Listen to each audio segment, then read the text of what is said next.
Hallelujah. Let Lord Jesus Christ shine forth. Good morning, good afternoon, good evening, wherever you are joining. Welcome to live stream with DCCI Ministries.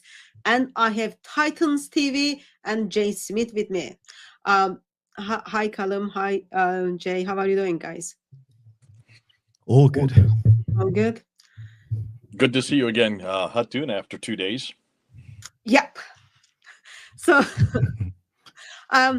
we met, I can't remember, maybe over a month ago or something, where Kalam, you brought up, you dig into historical Muhammad, and then you presented your case that Muhammad was, if I remember correctly, Ethiopian. There was the historical Muhammad was from the Abyssinian Empire. Yes. Okay. And then after that, you had kind of discussion with Jay, and then you had lots of more materials you wanted to share.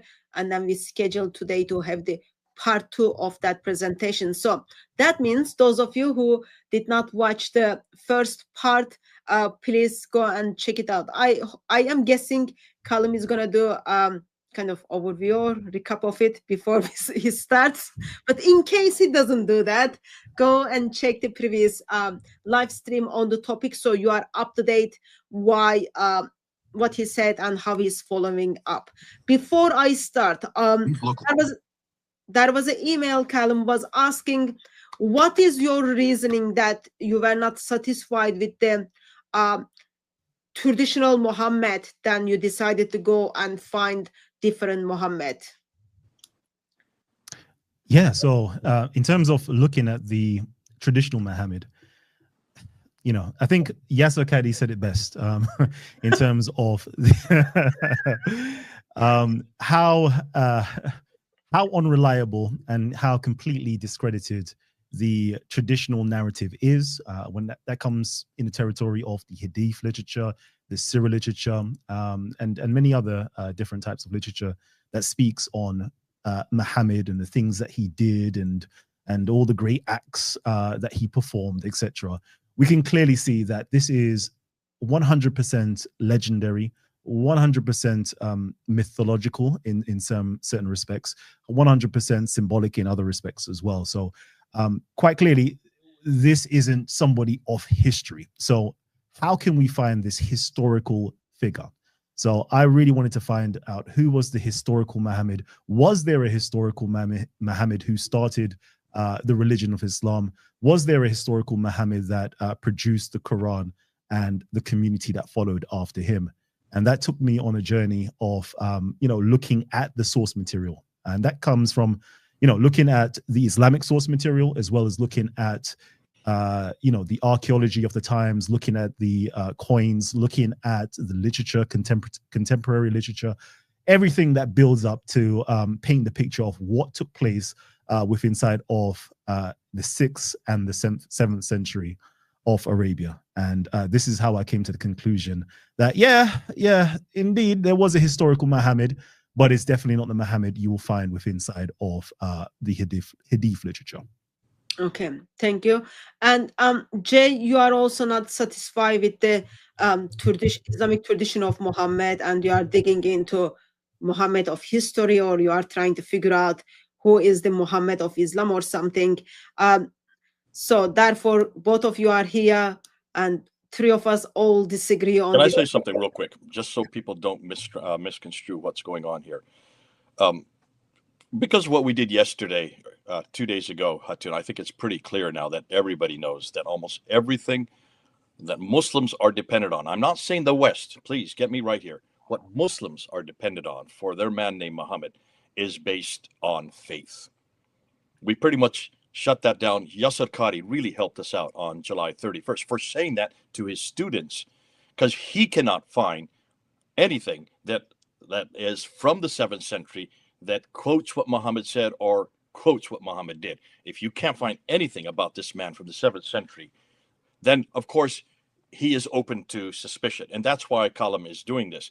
Now, what Kalam is doing today, let me just get this clear. This is what we call a green paper. All right? Everybody listen to us. This is a what if scenario. That's all we're doing. Kalam is not going to say, this is for sure, this has been proven, we now know who Muhammad is, we know where he came from. He's putting it out there as a what if. So what is today? Today is 5th September. September the 5th, 2025. This is what Kalam believes.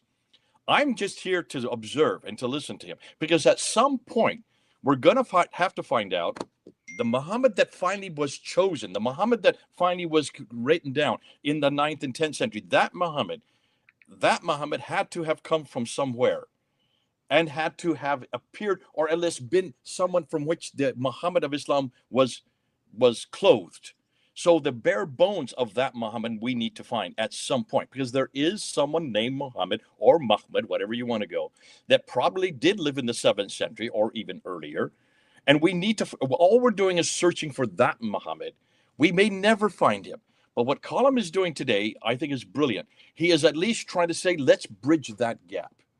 But please, folks, don't get upset with him and don't start hammering him and say, how dare you, Kalam, for believing that you know everything. This is what we're getting in the last 2 weeks from everybody. For me, I'm getting this for having to say, these are what-if scenarios. These are green papers. For those of you in America who don't know what we're talking about, in Britain, when the sitting government wants to release a program that they want to do in the future, they release it, and they release it to the press surreptitiously, and it's a green paper. And then the press puts it out there, and they look and see the reaction of the public to see whether or not that's a good policy, that's a bad policy. If they get a huge reaction that's negative, they don't go with it. So these are, in some ways, that's what we're doing. These are green papers. We're putting it out there. Let people look at it, see if the archaeological evidence and the documentary evidence support what Kalam is saying today. That's what we're going to ask. You look at what Kalam is saying today. Don't get angry with him if he says something that you disagree with. If you disagree with him, find out why he's saying what he's doing, and he's going to be very clear on that today. Look and see where his support is. Did he source it correct? Is he going to the 7th century? As a historian, that's what we have to do as a historian. Let's look at the centuries that surround that time period and see what they say. Now, his interpretation of what he's looking at may be different than yours. Give him the credit to let him interpret the way he is. He does. I think confront him on his interpretation, but don't confront him on what he's doing today. That's all I ask. Yeah, I don't think people are kind of hunting him down for what he's doing. I put together a couple of comments from previous live stream. People are asking, some of them are reasonable comments. Some of them are not very nice comments, but overall, yeah, people are also seeing, because if I remember correctly, it's not like, okay, this is what I think. Your presentation wasn't in that sense. You kind of put together the references for people to see it and check it. Yeah, and this was July 18th, by the way, that we did this on your site, July 18th. Okay, thank you for checking that. So that's kind of follow-up of that session. Jay Smith just reminded us the live stream we did on Wednesday regarding how Sheikh Yasir Qadi kind of simply says, we believe the customs of Muhammad because we've got the faith. Kalam, you mentioned Yasir Qadi. Were you talking about the same comment, or you are talking about how the Isnad is being historically, from historical standpoint, is just not reliable at all? Was that your comment, Kalam? Yes, yeah. I think he admits that within side of academia, they don't take the science of hadith serious like that. Yeah. Okay. Kalam's just talking about the July 9th. Interview. That's what he's referring. He doesn't know about the July 31st, the much more devastating one that he did to his students. We don't know if he knows about it or not because he just got back from holiday. That doesn't mean he doesn't know. Kalam, go look and see what Hatun and I did 2 days ago. We unpack all of that. Okay. Yeah, so what we will do is we will follow the same structure from last time. I'll give you time to make your case, Kalam, with your PowerPoints, all that. And then once you make your case, there will be kind of open discussion between you and Jay Smith, since both of you kind of are not happy with the traditional Muhammad. And meantime, those of you who are joining us in the chat, it's good to have you there. So if you want to get my attention and then comment on what has been said, kindly tag DCCI Ministries, and then I'll make sure I'll bring your comments and questions on the topic to the speakers, and then we take it from there. So Kalam, whenever you are ready, let me know. I'll put up your PowerPoints on the screen. Okay. And just before I begin as well, everybody who's watching right now live, Do me a quick favor. If you support DCCI Ministries and Profanda Films, and of course Titans TV, just hit the like button right now before we actually start off with the presentation. Then I'm going to ask you again to actually hit it. I'm going to ask you again to just hit it again and make sure you share it with a friend because it's going to be packed with information. Thank you. All right, perfect. So over here, the last presentation was to do with rediscovering the Abyssinian origins of Islam, and we went into the historical Muhammad. Today, this presentation will be going into the historical king that was attached to the Muhammad of the traditions and find out who he was actually and who his story was based off in actual history. I love this. I've got in green here. It says here, Tarikh al-Rasul wa al-Muluk. And that basically means the history of, the apostles and the kings. Because anytime they were writing histories, they always started off with the kings and the apostles. And already we've spoken on the apostle, which is Muhammad. And today we'll be going into further depth of this king. So as a quick recap, I'm going to just, tell you guys the last thing that we did.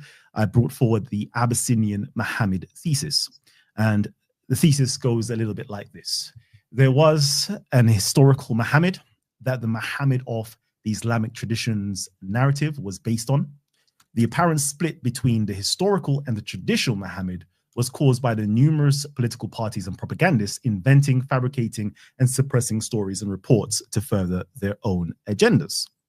Now, in that being said, the third of it right there, it's for some Muslims, or for some people, you may think that is a controversial statement, but if you open up any Muslim, Islamic academic book on hadiths, such as a textbook of hadith studies, they themselves will tell you this, that there was a lot of forgery that was taking place.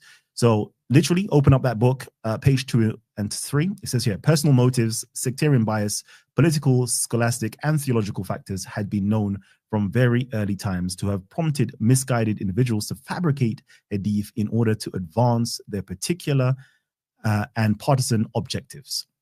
Political differences between Ali and Abu Bakr, and Ali and Muawiyah, and Ali and Aisha, between Abdullah ibn al-Zubair and Abdul Malik ibn Marwan, and generally between the Umayyads and Abbasids were among the causes of hadith forgery.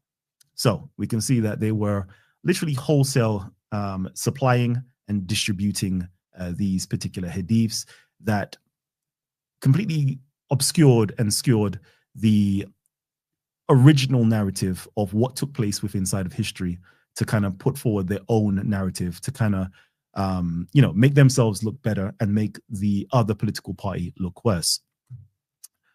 So, in that being said, we spoke last time about about the legendary Muhammad and the historical Muhammad, and I gave a comparison between Santa Claus, who is a legendary figure. And this legendary figure was birthed out of a historical figure. He was birthed out of the 4th century Christian bishop from Byzantium, Turkey to be precise, Saint Nicholas. So just as Santa Claus was a legendary figure that was based out of an actual historical figure who was a bishop, so too was Muhammad of Islam, who is also a legendary figure that was based on and was birthed out of the historical figure of the 6th century, the Christian bishop from Abyssinia, so too named Muhammad. And over here, I've got a nice quote, really to break down. Some people have asked me the question, legend, what do you mean by this? And, quick definition, a traditional story, sometimes popularly regarded as historical, but not authenticated or verified. And that's the story of Muhammad of Islam, the traditional Muhammad. It's very much so a popular story, very much so regarded as historical, but it has yet to actually be verified or authenticated. And a quick example of this is, if I was to ask you, when was Muhammad born? most of you would parrot off, his timeline as between 570 and 632. Again, it's cute, it sounds good, but this isn't completely accurate. This is something that came about, I think it was in the 1800s. But in all reality, even up till the 13th and 14th century, there was a question of when was Muhammad born? And the good Professor Kister has literally collated a lot of this information for us to show that the various different reports of when Muhammad was born ranges to roughly about 100 years. There's 100 years of when was Muhammad actually born. So let me give you an example here. It says here, the Prophet Muhammad was born 10 years after the elephant, 23 years after the elephant, 15 years before the elephant, 15 years after the elephant, a month after the day of the elephant. Al-Kalbi says 23 years after the day of elephant. Mukatil says 40 years, others 30 or 50 or 70 years after the elephant. Going over here, says 40 years after the year of the elephant. Some say that he was born 15 years before the elephant. Some say 40 days or 50 days. Some say 30 years before the elephant. And finally, some say that there were 10 years between the expedition of the elephant and the mission. So as you can see here, there was some period, year of the elephant. Muhammad was said to be born, for example, 30 years before the year of the elephant. And then there is other example here to say that he was born 70 years after the year of the elephant. That's a whole century that we have to look for the Muhammad of Islam. Okay. And I'm just showing you that a lot of people are looking for Muhammad, number one, in the wrong century, because we're looking for Muhammad in the 7th century. But how do you know he's in the 7th century? How do you actually know he was born in 570 AD? In fact, they say that he was born in the year of the elephant, and they put that down to roughly in history, in terms of archaeological finds and inscriptions underneath Abraha. They place that at roughly 548 or 545 or 550 AD. So it's like, if you're saying 570, but the year of the elephant, according to, or the year the Abraha had expedition, that wasn't in 570 at all. That was much earlier. In fact, another presentation I will do, I will even show you that the year of the elephant is nothing to do with Abraha, but it's quite potentially to do with the king of Ethiopia at the time, who was Caleb. And that took place in 531. There was a whole writing about this within inside of the Greek literature itself, showing you that there was a whole pomp around an elephant and the king, Ethiopian king, etc. And that took place in 531 AD. So which year of the elephant are we talking about? Which decade was he born in? Nobody knows. Nothing here has been verified. Everything that we talk about to do with Muhammad of the traditions, none of it has been verified at all. Academia calls it the tentative dates of Muhammad, i.e. 570 to 632. And these are just dates that they use as a template that we can work on, because they have yet to verify that he even existed, and he even existed during those years. So, and this brings us onto the historical element. The historical people existed in the past and are considered to be part of history. And that's the Muhammad that I have presented to you guys. And this Muhammad, which I call Abraha's bishop, we know that this individual existed. In fact, the Islamic records talk about this particular Muhammad. They talk about individuals named Muhammad who existed prior to Islam, prior to the supposed Muhammad of Islam. And they speak about him. And it says here, Muhammad ibn Khuzay ibn Huzayba, a member of Banu Dakhwan, a branch of Banu Salim, was so named in the hope of prophethood. He went to Abraha in Yemen and remained there with his creed till he died. When he attained some position, his brother, Qais ibn Khuzay, recited, "Our crown Muhammad it is, I have seen his flag hoisted in death." This is in the Tabaqat of Ibn Sa'ad. Okay, so we see here that this individual is speaking on actual people that existed in history, speaking about Abraha, who actually existed in history in the Yemen, in Abyssinia. We're speaking about Qais, the brother of Muhammad, who actually existed. We've got records of him written in Procopius and other records as well, Greek and Syriac records. Okay, so we know that these individuals actually existed. And then we know that underneath Abraha, there was a religious revolution that took place. This religious revolution, we see elements of it within inside of the Quran. I'm just going to pause on that for a hot minute. We see the influence, the effects, the aftercause of Abraha's revolution with his bishop inside of the Quran. It says here, the inscriptions of Abraha dating from about 20 years later show notably different features. Abraha systematically names the second person of the Trinity, his Messiah. That is the Messiah of Rahmanan. This second person is no longer called Son or Christos Victor. More generally, the inscription of Abraha replaces the Aksumite loanwords by others taken from the Syriac. The terms Messiah, church, and priest, these changes probably indicate a new Christology and a change in the ecclesiastical organization. It is therefore likely that under Abraha, the Church of Himyah separated itself from the Church of Aksum, which answered to the See of Alexandria. The Church of Himyah may have turned towards Antioch in Syria before the massacre of 523. The Christians of Najran already had close relations with the ecclesiastical authorities of northern Syria, which were generally hostile to the Council of Chalcedon and Severus of Antioch as their emblematic figure. So we see that during the time of Abraha, there was a whole change within inside of the Christology. There was a change within inside of the ecclesiastical organization. And there was this new bishop that was crowned that initiated all of these changes.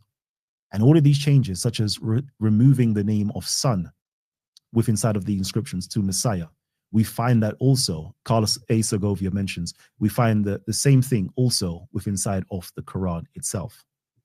Let me just continue onwards. Recently, Professor Ahmed Al-Jalad. Can I just quickly interrupt real quickly, Kalam? Go ahead. Can you give us dates for this Abraha? Yes. So Abraha, they say that he was a king roughly from 531 to roughly 560 AD, or some push it to 565. So 30-year period. 531 to 560. Period. And Himyar, that means what would the Hadramat, which would be Yemen today. Yes, that would be in the Yemen today. So we're talking about a king who lived for 30 years, or who ruled for 30 years, 31 to 60, and lives way down in the south in Yemen. Okay. Correct. Correct. And we see that, again, Professor Ahmed Al-Jalad, finding new inscriptions from that time period, sees that there was a pre-Islamic basmala actually in existence that says Bismillah al-Rahman, Bismillah Rahman, Rahmanan Rab Samawat, etc. And he basically puts it down to this. It says, in contrast to the South Arabia, the North Arabian monotheistic traditions of the 5th and 6th century invoked Al-Ilah, Allah, while Al-Ilah is attested in clear Christian context. Allah is rarer and found in ambiguous confessional contexts. It is impossible at this moment to decide whether the distinction between the two was simply regional or whether it betokened a confessional split. What is clear, however, is that Rahman was not used in pre-Islamic times in North Arabia. Kropp suggests that the element Al-Rahman was originally understood as a divine name in the Basmala in apposition with Allah. In this light, I would go on to suggest that the Basmala had a theological and political dimension. The invocation seeks to synchronize the two main monotheistic poles of Arabia by equating North Arabian Allah with South Arabian Rahman. And it further goes on to talk about the echoes within inside of the Quran. Can I interrupt one time, real quickly, just so people know what you're talking about? You're talking about the Bismillah, which is the first verse in the Quran, in the Fatihah, the very first chapter, Bismillah al-Rahman. So you're saying that this Bismillah is actually found 100 years before Muhammad, right down in Yemen. Exact same references, what you're saying. Correct. Okay. Let him kind of finish, Jay, and then at the end we ask for clarifications. Okay, but so people know where he's going. We just need the clarification so they can see why he's saying this. Definitely. I don't mind the clarification, just so people know. I don't want to get anybody lost. In that case, I wanted to make a point. Bismillah is in beginning of every chapter except Surah 9. So it is used 113 times in the Quran. Correct. Let's continue. Sorry. Okay. All right. And it continues to say, about the excursion that Abraha had. It says here, these would have brought both regions under a single political umbrella and would have led to new dynamics between different regional confessional groups. It is possible that the bipartite Basmala traces its origins back to this period and originally functioned as an expression of confessional unity among North and South Arabian monotheists, declaring in the name of Allah, who is the Rahman. This synchronization is perhaps foreshadowed in our reading of CIH 543. So this is very, very interesting to show you that, during the time of Abraha and his Muhammad, they had already introduced the Basmala. They had already introduced, which was very much an Ethiopic. Further, if you go on further into this particular article by Professor Ahmed Al-Jalad, he shows that Professor Manfred Kropp also shows that the second part of the Basmala. So you got Bismillah al-Rahman, which is basically saying that Allah, in the name of Allah, who is the Rahman. So in the name of the Northern Arabian deity, monotheistic God deity, Allah, who is identified as Rahman, who is the South Arabian monotheistic Christian God deity. They're basically one and the same. And then the Rahim at the end is basically an extension that shows that, how can I put it? It's a calque of the Ethiopic phrase. So anytime they say the most merciful or the merciful, they always add at the end, in the name of the most merciful, the most gracious, the most gracious, the most merciful. They always add those two bits together, basically. So we can clearly see that it is a borrowing from the Ethiopian into this Basmala itself. And Muslims today, what they don't even know is what they're reciting today is originally from the 6th century underneath Abraha, underneath the Abyssinian empire itself. So this is very, very interesting information. Let me continue. So over here, I'm just going to address some of the comments that I was receiving, because a lot of the comments, I don't know why. Actually, I do know why. But a lot of the comments, it seems as though a lot of people got triggered by the depictions that I had up on the screen. And I just wanted to just drop a little quote here from El Kalbi.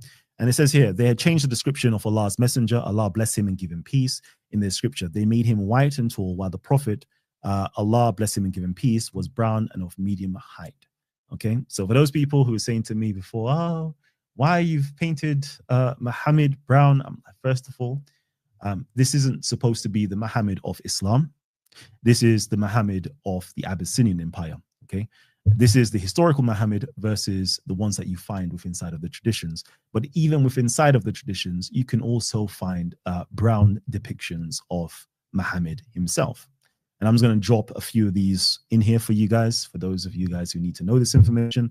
Messenger of Allah was of average height, neither tall nor very short. He was good build and brown in complexion. And over here, it's in the Arabic, Asma al-Laun. So if you want to drop that to your Muslim friends, drop that to your Muslim friends.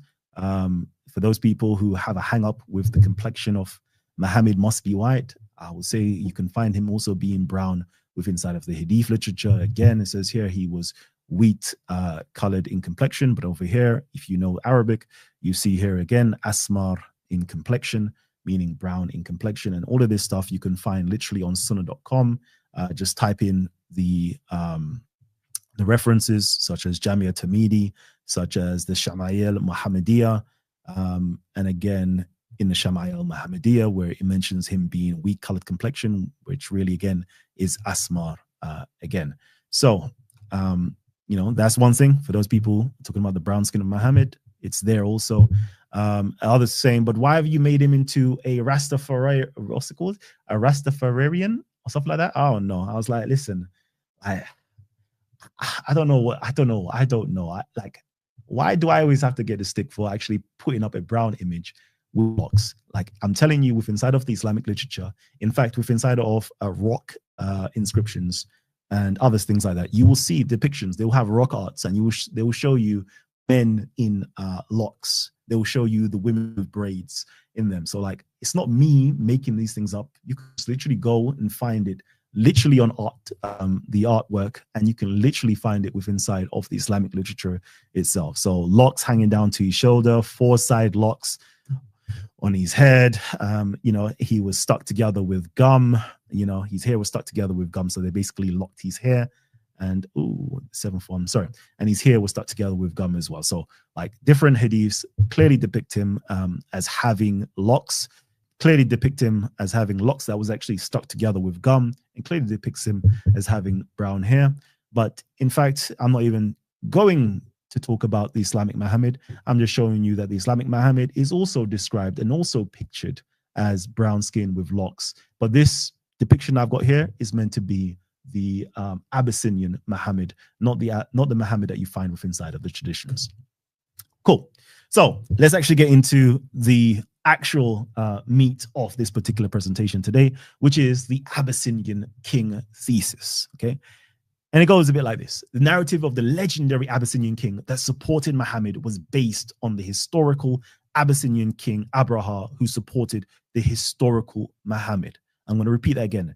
The narrative of the legendary Abyssinian king, also known as the Negus or the Najashi, that supported Muhammad was based on the historical Abyssinian king Abraha, who supported the historical Muhammad. The Umayyads suppressed and obscured the historical Abyssinian king's identity and narrative to further their own political agenda. The Islamic theologians linked the report of King Caleb and his elephants with Quran chapter 105 to 106, inventing a story of Mecca and Quraysh primacy, whilst transferring ownership of elephants to Abraha, demonizing him and his South Arabian companions. Ibn Ishaq further solidified the obscurity and demonization by inventing the mythos that Muhammad was born in the year of the elephant, causing a chronological paradox. So let's go. Oh, okay. So in today's presentation, I'm just going to go through exactly what you'll be seeing. And right here, you're going to go through all the Abyssinian origins. So we're going to go through the king, the country, and the empire. And hopefully, I want you guys to give me some pushback in the audience. I want you guys to go back and actually research this information, because that's the only way we're actually going to get sharper with this information. That's the only way we're going to learn from this information. I'm not going to say that I know everything. You guys can actually teach me a thing or two as well. So it says here, where is the historical Abyssinia? That's number one thing that I'm going to go through with you guys. The extent of the Abyssinian Empire. Who is the Abyssinian king? The biography, analysis of the Islamic Negus, and the historical versus traditional evolution demonstration.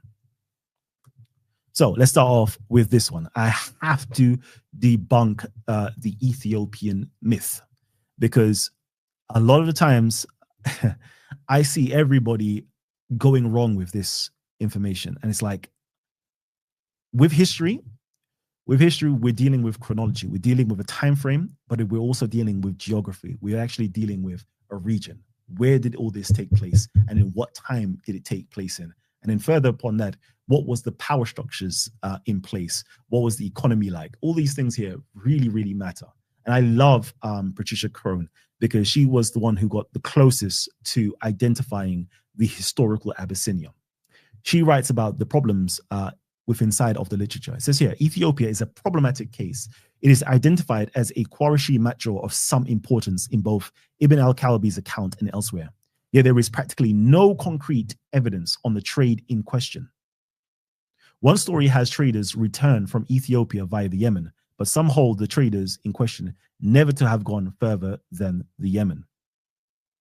So I'm going to show you the whole point of showing you guys this, because I've done this before, and people's like, I don't get it. The point is that where people think Abyssinia is, they think it's over here on the left, okay, where Aksum is, modern day Ethiopia. They think that was the Ethiopia that was described within inside of the Islamic literature. And I'm just here to tell you guys, nope, this area, this Aksumite area here, is not the same as the historical Abyssinia, which is in South Arabia. And this is very important, because if you don't know the geography of the place, you're going to be talking about completely the wrong thing, and you're going to be searching for things that you will never be able to find, because you're just looking in the wrong places, full stop. says here, there is no information on where the traders went in Ethiopia. Okay, so she's saying there's nothing. We can't find anything of this trade in Ethiopia over here. The name of Adulis, the famous Ethiopian port, is unknown to the sources on pre-Islamic Arabia and the rise of Islam. The tradition also fails to mention Aksum. In fact, it would seem to be wholly ignorant of Ethiopian place names.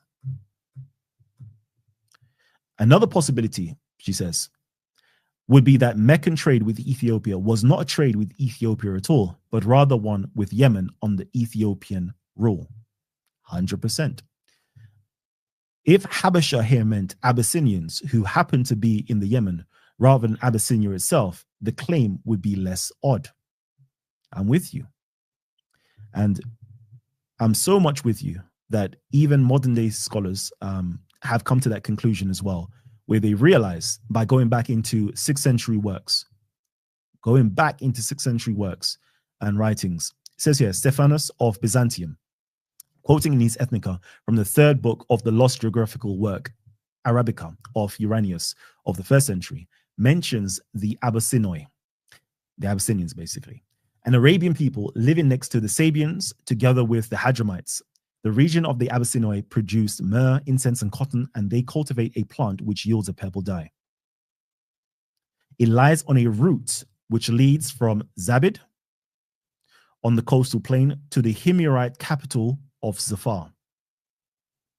For that reason, Hermann von Wissmann located the Abyssinoi in the fertile and rainy mountain regions of Jibal Hubeish, to the northwest of present-day Ib.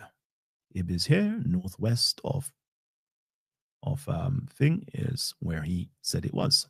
Okay, there are of course other place names in western and southwestern Yemen formed from the nominal root Habish, which could likewise be compared with the Greek Abyssinoi. The district around Jebel Habashi in the western part of the Huraria to the southwest of present-day Taiz. It can be assumed that the Habasha who immigrated from South Arabia into the northeastern Africa are the Abyssinoi of Uranus, who settled either in the region of Jebel Hubeish or in the surroundings of Jebel Habashi in southwestern Yemen, the inhabitants of which are called Al-Ahabish up to now. So the people over here are still called Habashi or Ahabish. And this can be found in the Encyclopedia of Ethiopica, Volume 2. So it's all there. Okay. So as I said, it's very important to actually know where are we talking about when I'm talking about the Abyssinian origins of Islam. Again, I am not talking about over here in Ethiopia. It would be nice it was from mainland Africa, but nope, it's not from mainland Africa. These people were from the South Arabian Peninsula, and those were the Abyssinians that did a lot in terms of conquering. And, when you hear everything written about them within inside of the Islamic literature, is these South Arabians who were of Habashi descent that they were talking about. And of course, this area inside of Ibn Isak's Sirat, they were also called God's country. This is the country where God supposedly dwelt. Now, all of this is very important to actually understand that region, Abyssinia, being a country, also had an empire that spanned the whole of the Arabian Peninsula inside of the 6th century. Okay. And we find here in one of his inscriptions, Abraha's inscriptions, it says here, Abraha victorious. And it has a cross. It says here, King Abraham, king of Saba, of Zuraidan, of Hadramat, and of Yemenat, and of the Arabs in the upper country on the coast, has written this inscription when he returned from the country of Ma'ad, when he seized the Arabs of Ma'ad, taken at Muhadirun, chased out Amir, son of Muhadirun, and seized all of the Arabs of Ma'ad, Hajar and Khat, Tay, Yathrib, and Ghuzam. So we can see here that this is where his country was, but he ruled all of the Hadramat down here, all of the Himyar down here as well, Yemenat, all of Tihama over here, all of the Arabs of Tay over here, all the way over into Iraq as well. All of these areas, this is where he ruled. All the way up in Yathrib, which is what we would call today Medina, This is where Abraha ruled, and this is where he spread his religion or his particular form of Christianity throughout the whole of the Arabian Peninsula.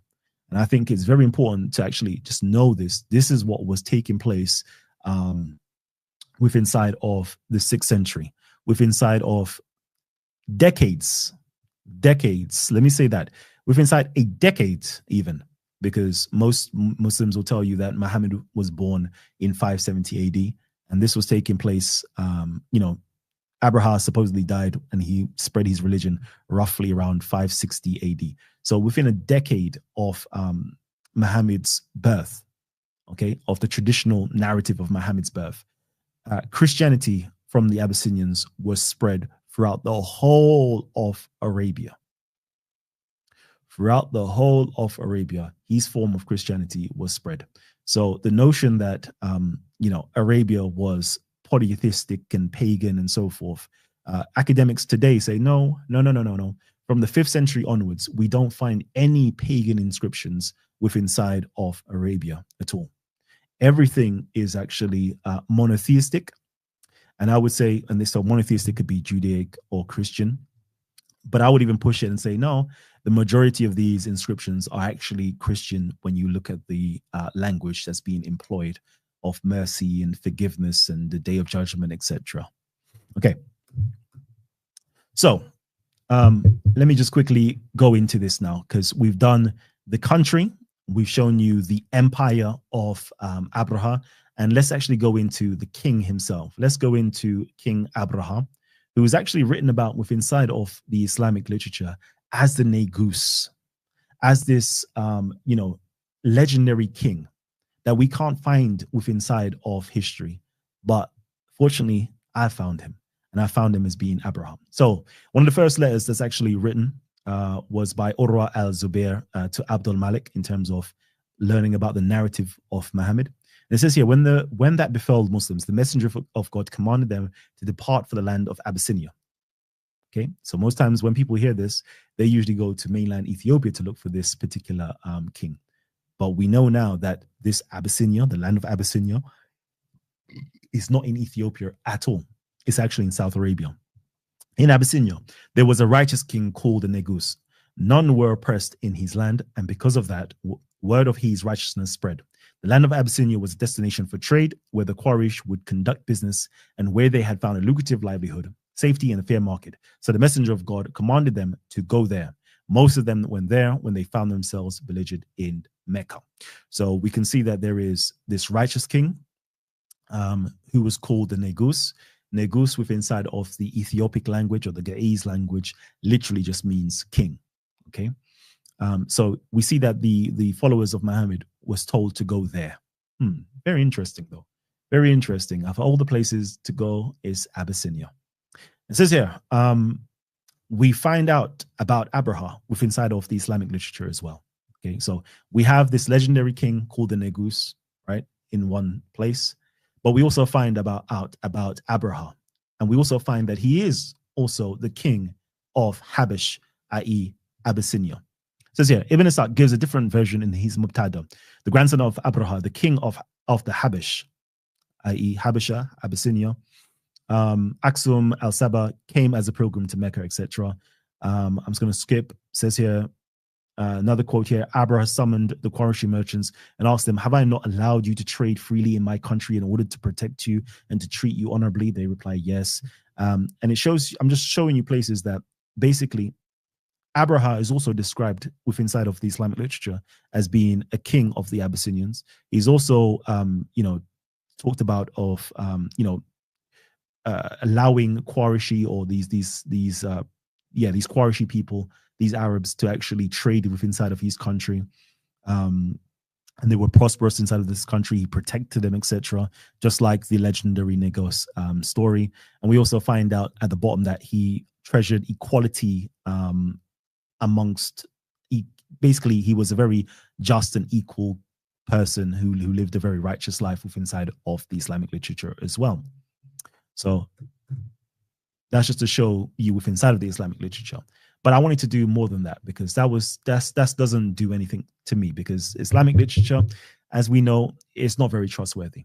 So we find within side of the Islamic literature, there is a biography of this particular Negus who helped and aided the Muslims when Muhammad had just, just got his revelations, just got his first few followers. Roughly 3 years later, he was being belligered in Mecca, and they didn't know what to do because they were being bullied and boycotted. So the first thing he did was send them off to Abyssinia to this legendary king, and his followers stayed there for approximately 15 to 18 years. Like, that is a long time. That is a long time. And to me, it shocks me that not much studies has gone into learning more about what was taking place, that, the first followers of Muhammad went to Abyssinia, of all places, and he knew about this king. He knew about, they will be treated fairly. But nobody's asking these pertinent questions. Why? And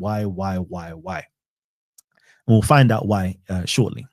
So over here, we have the story of the legendary king, that he was a person who was a slave who became a king. This is the legendary king of the Islamic narrative. It says here, accordingly, they went to his uncle and said, either you must kill this young man or you must exile him from among us, for we are in fear of our lives because of him. He replied, you wretches, but yesterday I slew his father, and am I to kill him today? But I will put him out of your country. So they took him to the market and sold him to a merchant for 600 dirhams. They later threw him into the boat and went off with him. Okay. It continues, but I'm just going to hold it right there. So we see that the legendary king that's written about within inside of Ibn Ishaq was sold into slavery, but then became a king once more. Now, what about actual history? What do we find in actual history? We find that this particular king, Abraha, was a Christian, but he was sold into slavery of a Roman citizen who was engaged in the business of shipping in the city of Adulis in Ethiopia. So my thing is, like, when we look at what the Muslims say about this legendary king, and we try to find this legendary king within inside of history, the only person that has the same parallel as this legendary king is Abraha within inside of the Ethiopian records and within inside of Christian literature. Again, we find out a few other things. We find out that there was a Christological revolt for this legendary king. We find that he, his people basically said that, you've left our religion. You've forsaken our religion, and assert that Jesus is a slave.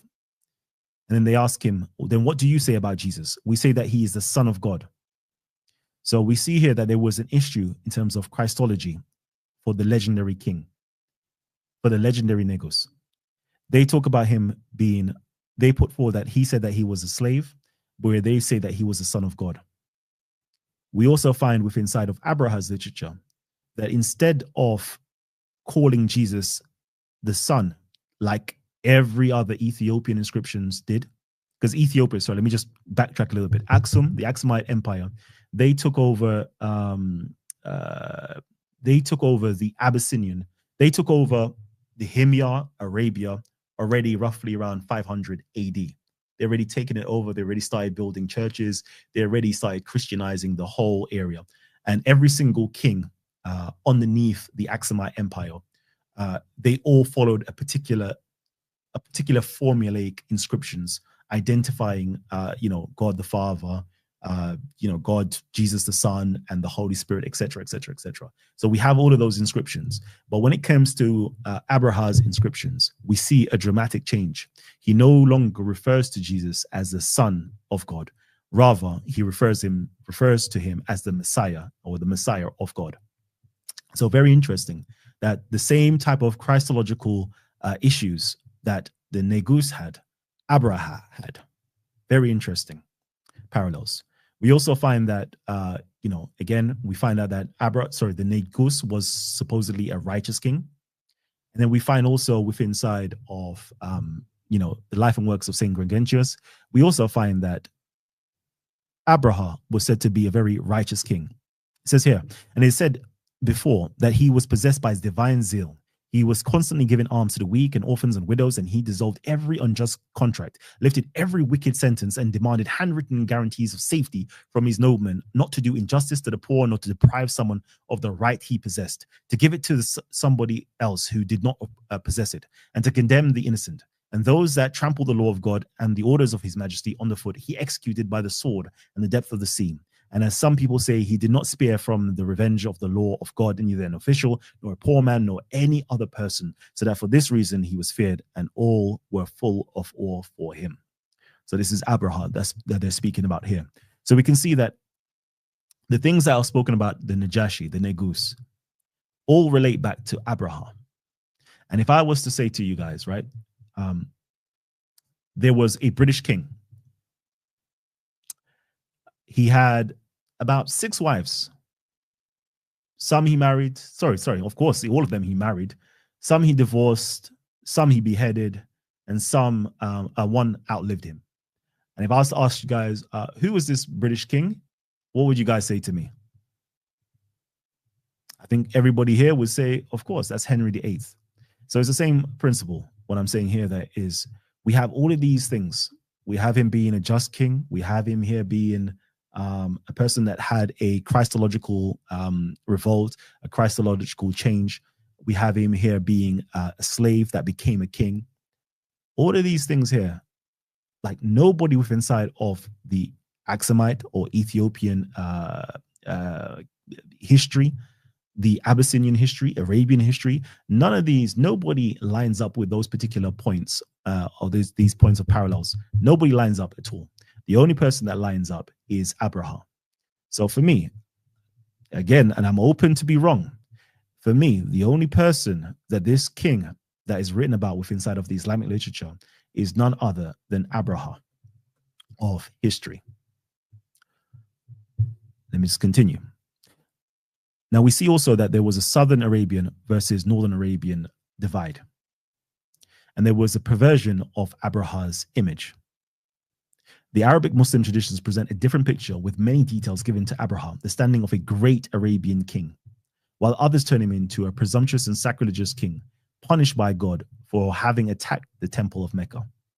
The positive elements are obviously of South Arabian origin in Yemen. Abraha, whose name was included in the genealogies, was considered a legitimate king. The perversion of Abraha's image probably has its basis in the traditions of Mecca transmitted by the theologians of Islam. So we can already see that there was already a perversion taking place, a change taking place within inside of the history of Islam, where they're initially the South Arabians really hold him in a very high regard, whereas the North Arabians, haters, really tried to pervert his image. And we can see that perversion of his image. I was going to play this. I might still play it, but let me see if I can play it. I'm not too sure if you can hear it, so I won't play it out loud. So basically in there, could you hear it?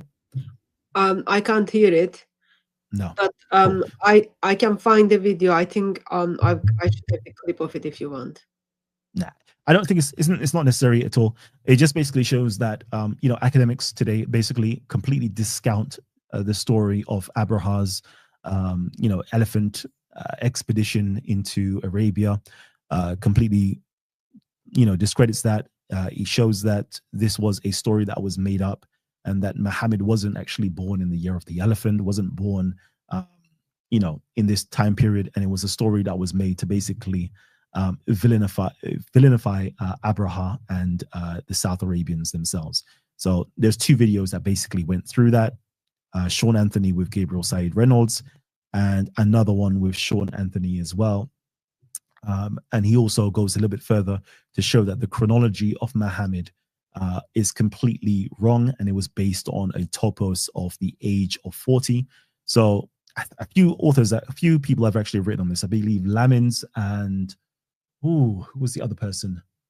There's another individual as well who's written on this to basically show the whole lifespan of Muhammad is not based upon history, but it's based upon topos. So for example, Muhammad received his revelation at the age of 40, and this is just a topos that was placed placed, because throughout 40 just basically means you've reached the age, or you've reached completion. So for example, you have the four corners of the world, north, east, south, west, the four winds, like Moses going, wandering for 40 years, etc., etc. 40 is basically a topos to show that you've reached the age of fulfillment. And then it basically breaks down as well in terms of 10 years being spent in Mecca and 10 years being spent over in Medina.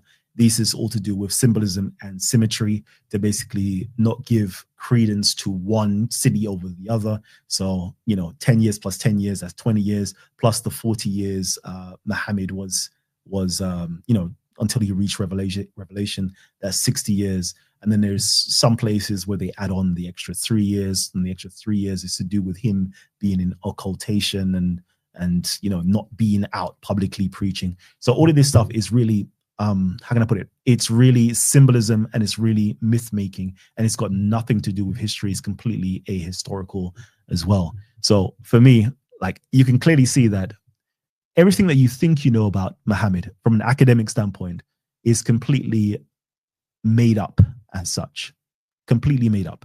His chronology is made up, i.e. when he was born was made up. How long he lived for, i.e. 60 to 63 years. All of these things were completely made up, and none of it is actually historical at all. Sorry, did someone want to say something?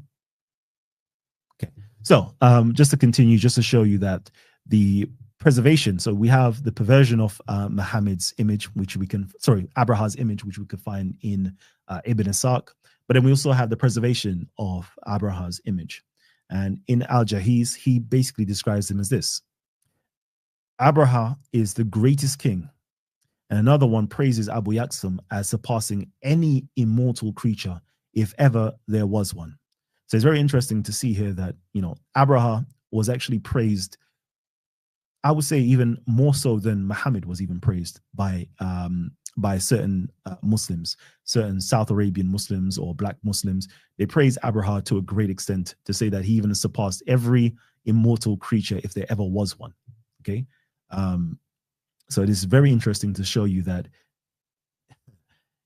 like, we only see a particular narrative. We're only given the northern narrative, or the Umayyad and the Abbasid narrative, when there are various peripheral narratives out there that speaks of a different Muhammad and a different relationship that these people had with these individuals in the past, such as Abraha, where he isn't this villainified person who was struck down by God with birds of clay and all these things here, but rather he was actually somebody who was highly esteemed.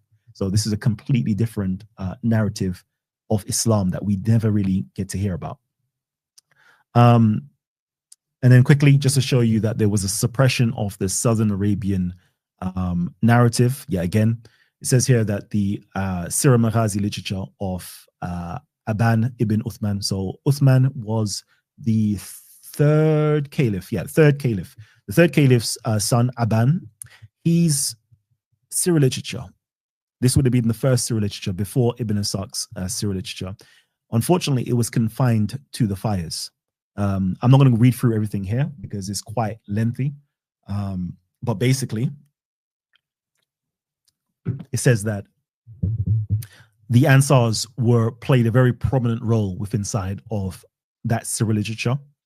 They were glorified a lot, but the Umayyads had problems with the Ansars. These were a Yemeni tribe, yet again.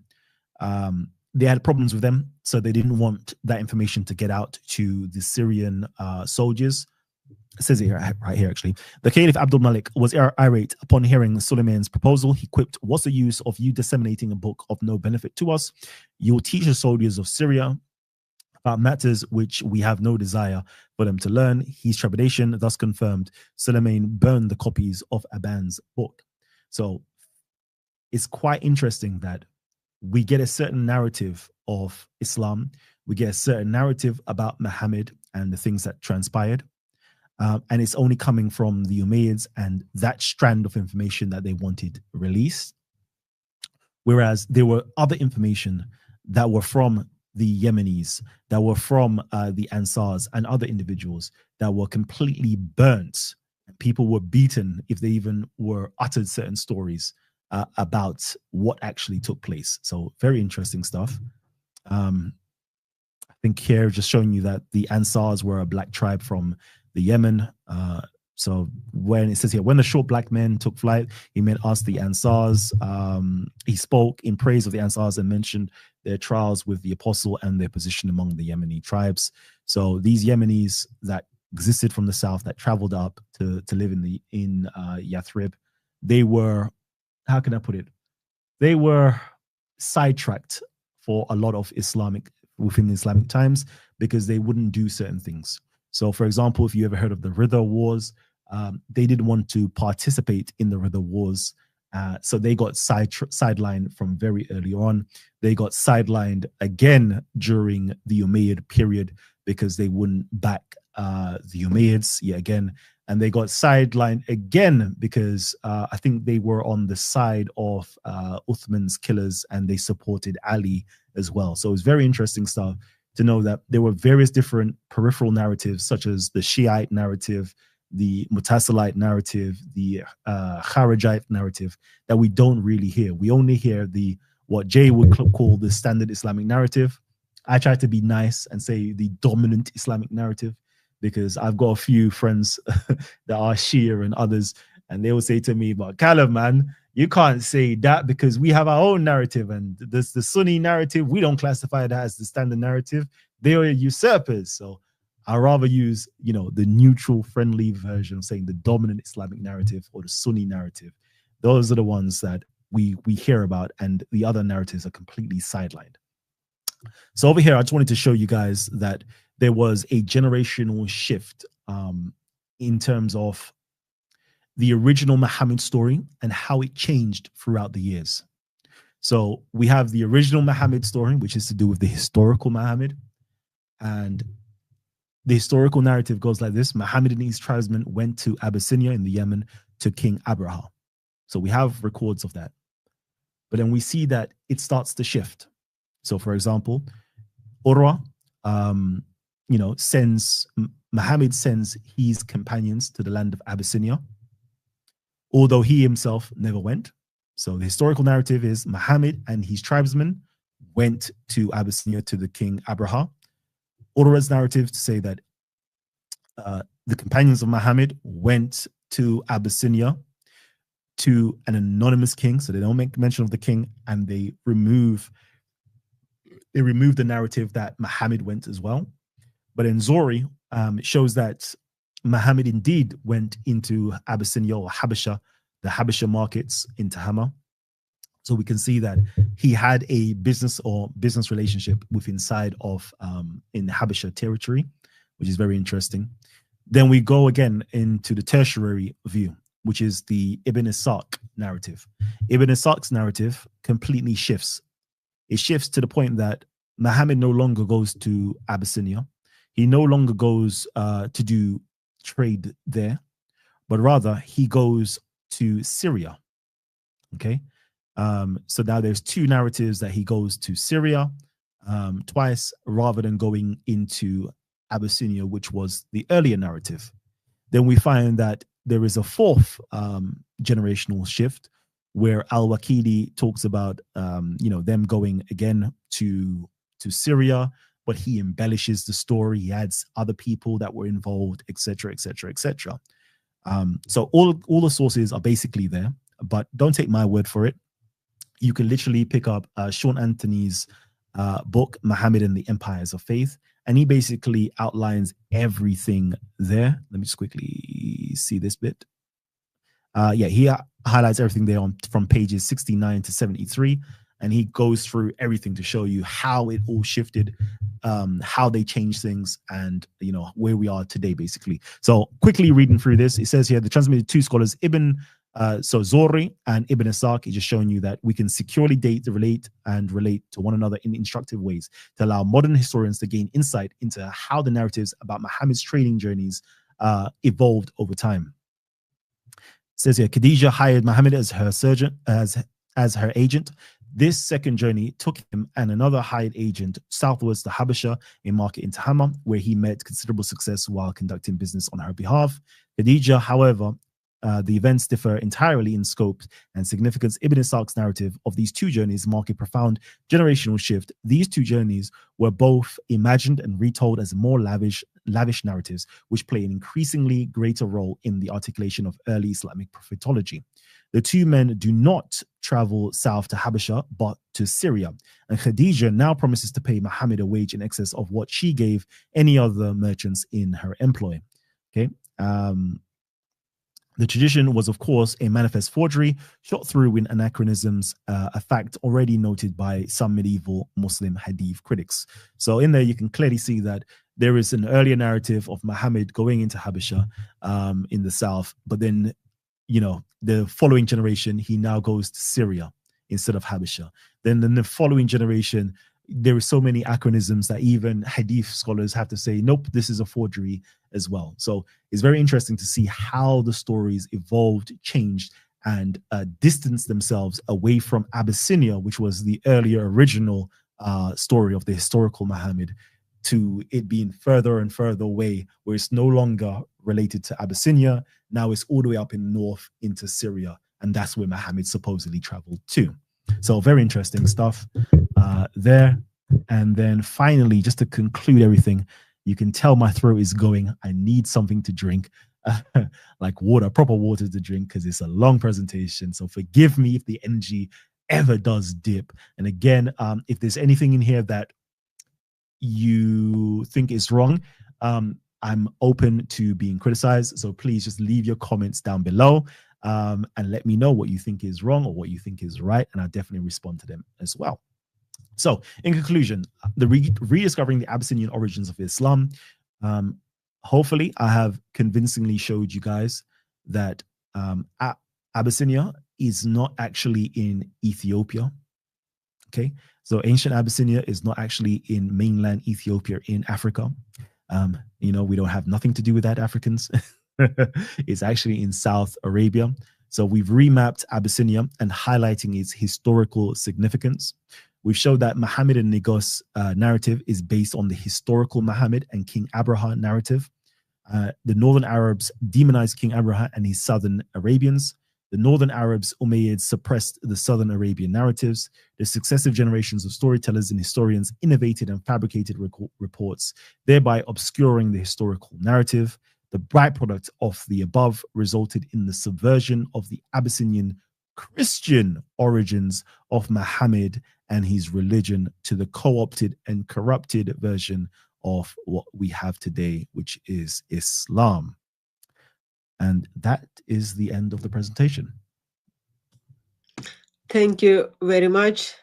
And double thank you for not like saying, oh, you don't even remember what I said, but gently correcting me when I said you introduce Ethiopian Muhammad. You kind of make sure everything is clear. It's not Ethiopian king or person, but it is Abyssinia. So those words very important now. So thank you very much for doing that gentle. Okay, Jay, I'm gonna unmute you. Kalam, are you okay if I pull down your screen? Yeah, that's fine. Okay.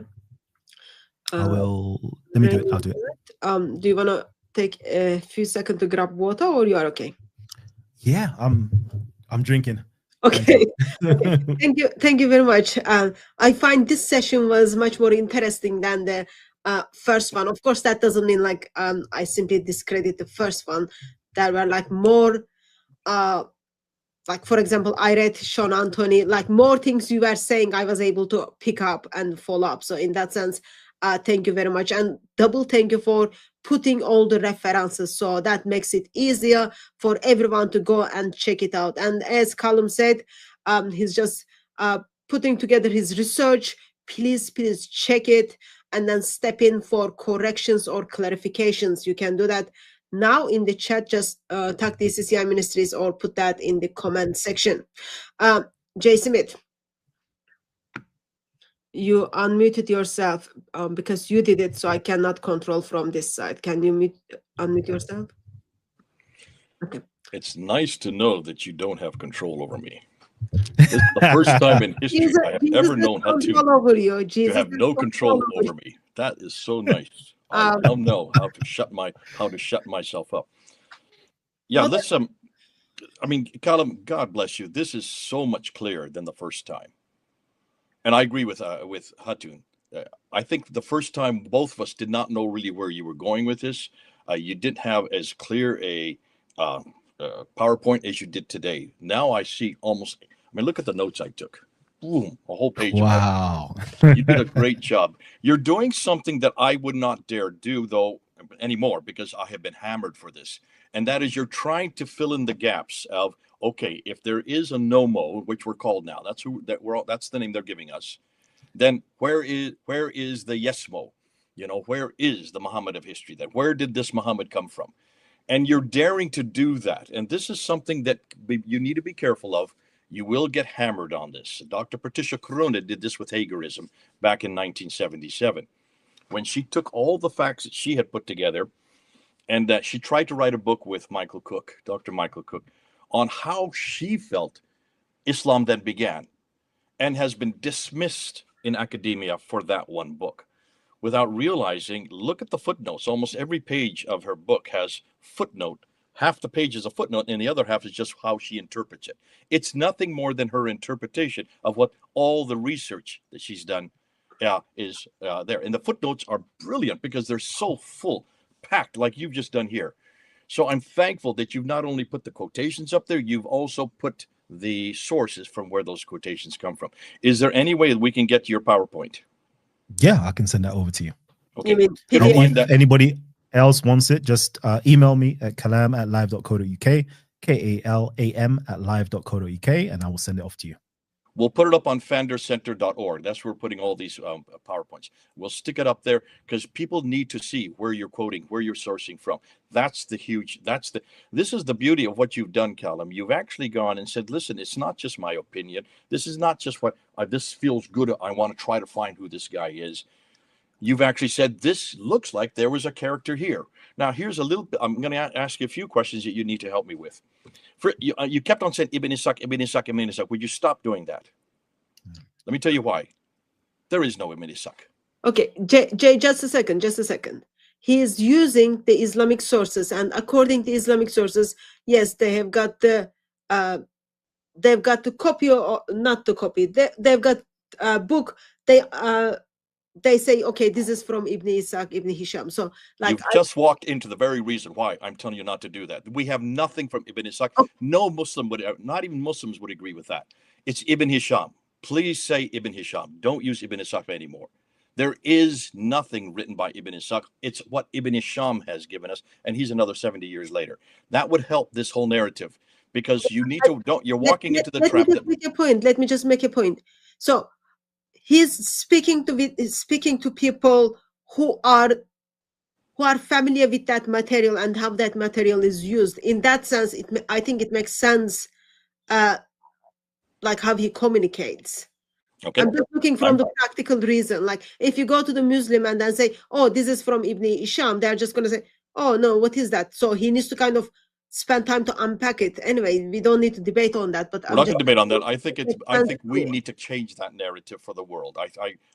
Hatun is right. There are people that are the novices. They will think, who are we talking about? But most scholars, and you are talking to scholars on this. This is an academic exercise you're doing. Almost all scholars know that this is Ibn Hisham. Okay. Now, next thing is, you're saying that you refer to it 2 or 3 times that Muhammad, the Muhammad of the standard Islamic narrative, sent a number of his people down to Abraha, to King Abraha, into Abyssinia. And you brought this up a few times. Do you really believe? Now, that, of course, is from the standard Islamic narrative. That's what they say. They went down to Abyssinia. And you corrected that and say that Abyssinia is not Ethiopia. It's actually the Himyarites. And the Himyarites, as you well know, is the Hadramaut area, which is today's Yemen. Just call it Yemen today. Do you still believe that when the standard Islamic narrative says they went down to Abraha, the king at that time, can you now see how that even invalidates that story, because Abraha died in 561? Yeah.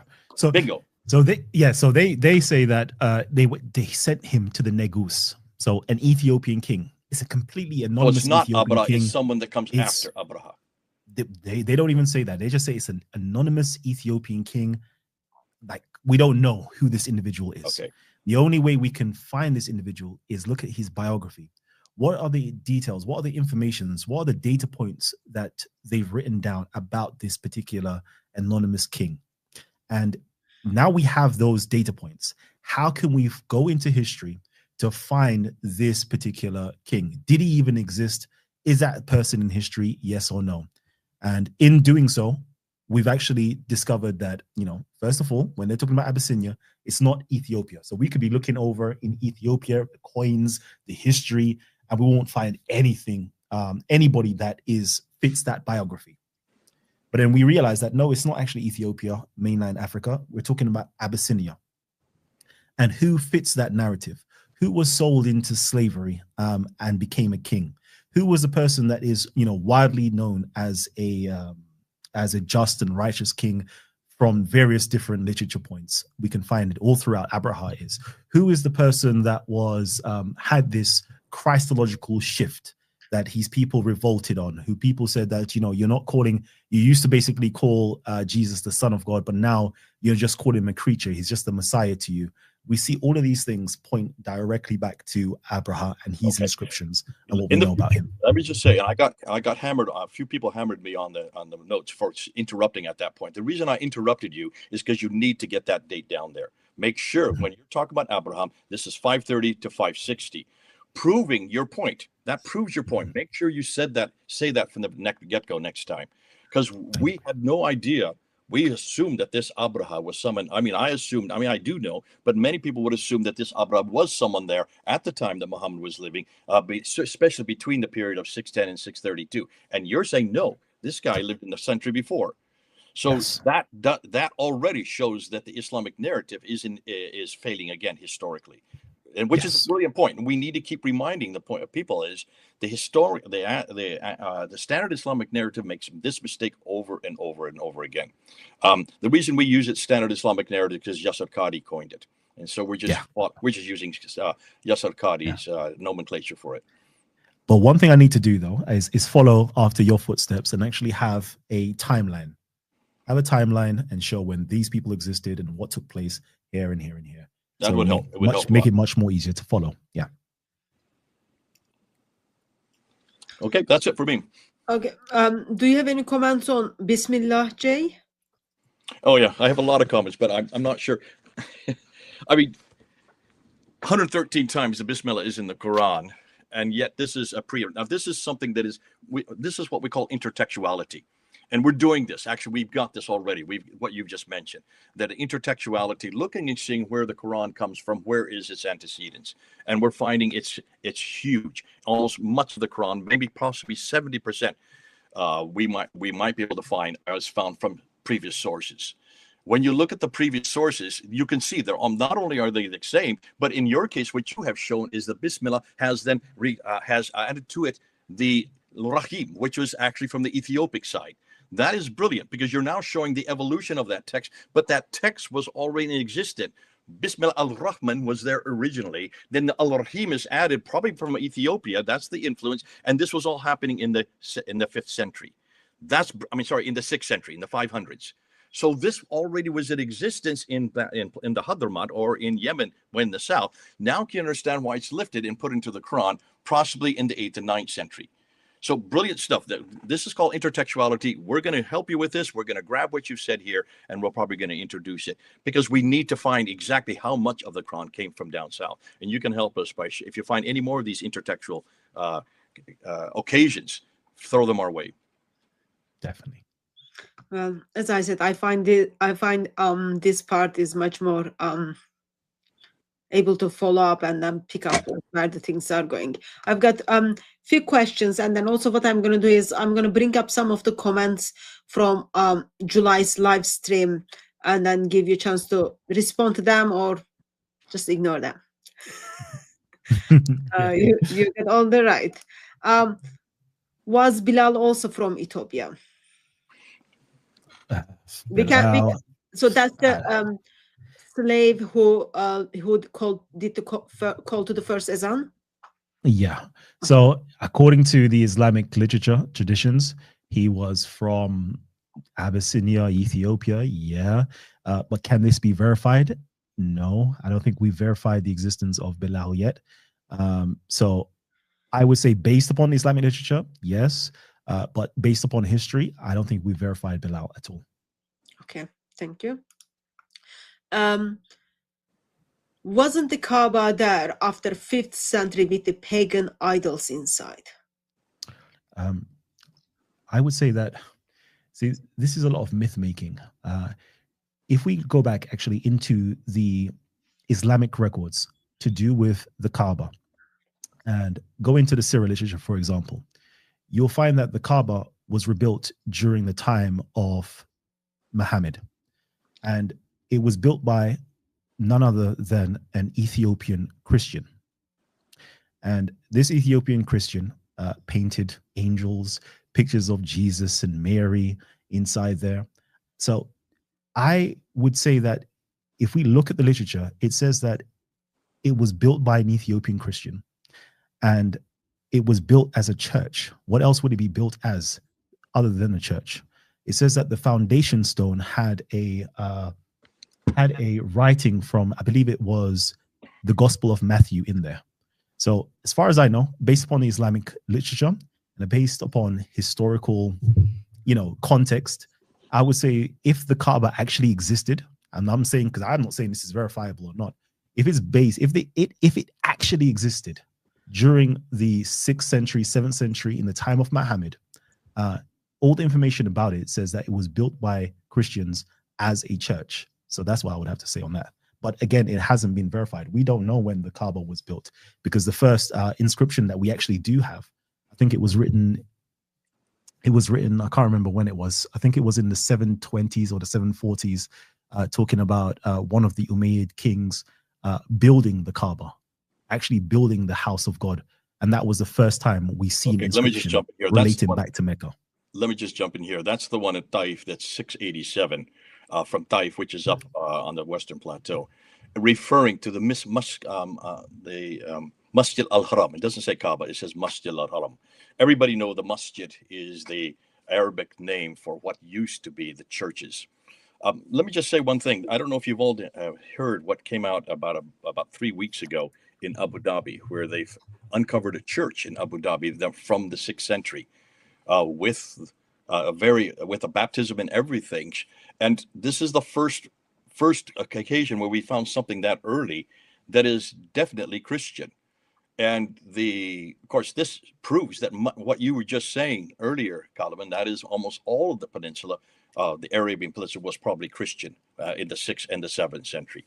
What's most significant is what the foreign minister of Abu Dhabi said in response to that. He said this proves that the Muslims in the 7th century, it was the 7th century that this was discovered, not the 6th century, that the Muslims were very open to having Christianity. This shows that what a great atmosphere it was in Islam, that Muslims allowed Christians to build their churches in their environment. And my question to that, and of course I raised my hand. I said, okay, where is there any evidence from the 7th century for any mosque in that same period? And where is there evidence for anybody called Muslim in that same period? So both are needed now. So the Muslims are going to have to provide their mosques with their reference points, with their qiblas. I mean, look at the problem with just finding a qibla that's facing Mecca that early. So those don't even begin to appear to the 8th century. So this is all coming to fruition, and we're getting, it's so good what you're doing. We're getting all kinds of different into historical reference after historical reference that shows that a peninsula was not even pagan as we know. It was not polytheistic. Most of the peninsula was Christian. Now, there were different groups of Christian that were vying and confronting, and that makes sense. That's what has happened for 2,000 years. But to say that this person was, or this character was living in Mecca and receiving a Quran, that has yet to been proven. And what you're saying, and you're biting off an awful lot here, and now you're getting some backlash on the fact that he probably was brown skinned, or the fact that he wore dreadlocks. God bless you for even saying that in public and putting that picture up there. I can't do that, but you can. So therefore, you're pushing the envelope on this, and you are going to get a lot of backlash from what you said today, especially since you said it so much clearer than I've ever heard you say it before. So I'll just ask a couple of clarification questions. Jay, did you mean like church and mosque are the same thing in 7th century? Is that what you meant earlier? What we're saying is, according to the standard Islamic narrative, these were all mosques, and that the reason that Muhammad was sent is to eradicate Jahiliyyah. And Jahiliyyah. No, I'm asking for the church. I'm getting to that. You can keep interrupting if you want to, but let me speak, okay? So you have the Jahiliyyah that Muhammad was sent to eradicate what Jahiliyyah, which is considered in Islam to be ignorance. So therefore, by definition, there must be mosques there, because Muhammad went to the Masjid al-Haram in order to there in Mecca. And what we're asking is, if this is true, where are these mosques? Where are these Masjid al-Harams? Or the Masjid al-Haram would be what is today known as the Kaaba, the forbidden place of bowing. So that's all we're asking, is that you need to have the historical evidence to support that. And what we're finding out is what Kalam is saying. All the historical evidence that seems to be dug up is supporting a Christian environment, not a Jahiliyyah, not an area of ignorance, not even a polytheistic environment. It's mostly monotheistic in the 7th century. Okay. No, because that wasn't my question. So you don't mean mosque and the church are the same thing in 7th century, right? I'm saying that they're all churches. There is no mosque. If there was a mosque, how would you identify it? It would have to have a mihrab. None of these have mihrabs. Mihrabs are introduced much later. If it was a mosque, it should be facing Mecca. None of these are facing Mecca, not in the 7th century, not one of them. They're all facing either Petra or Jerusalem, but mostly Petra, way up in the north. Christians and Muslims use separate worship places. Kalam, would you have access to the sources you mentioned as Kaaba was the place of worship for Christians, like as church? Do you have access to that? Or? Okay, yeah, just give me a little while. I'll just put it up. That's new to me. I just for kind of reference, it will be good to check that. Okay. While you are doing that, let me bring up the next question.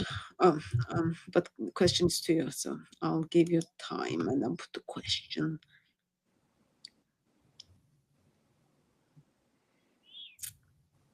So next question is about Tawhid.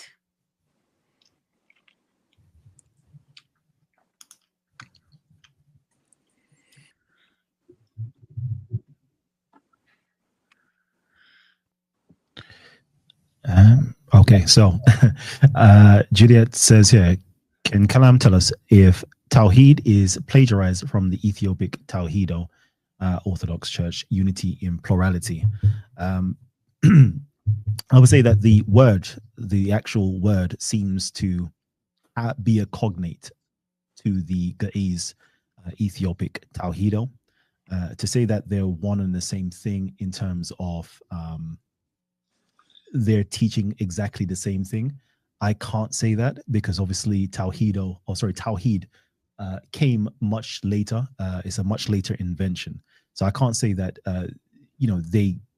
it's one and the same thing, but we can see that there is definitely it being a cognate from one language to another. So i.e. the Arabic and the Ge'ez language is the same word basically in both language.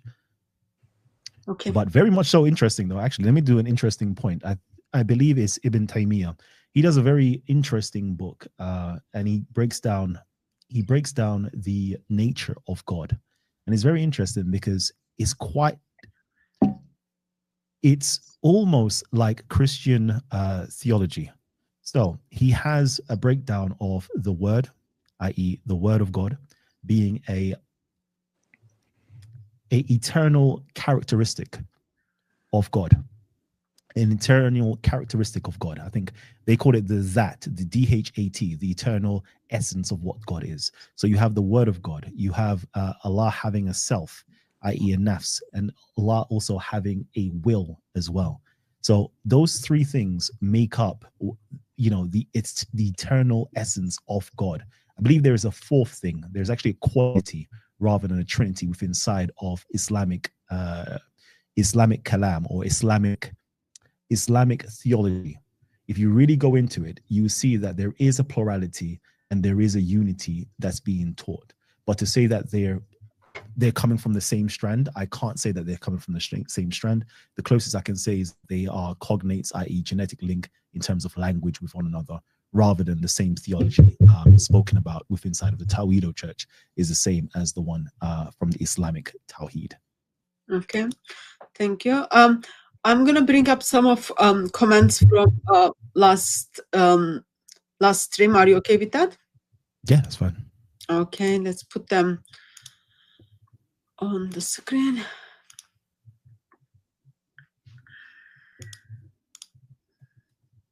Okay, I simply took a screenshot of them this morning. So, son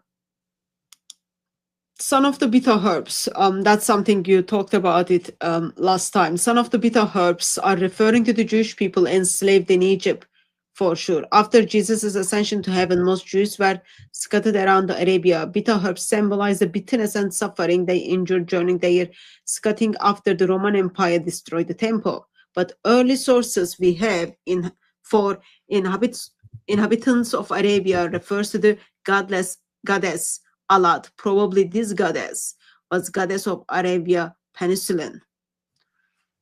Any comment on this? Okay, bitter herbs.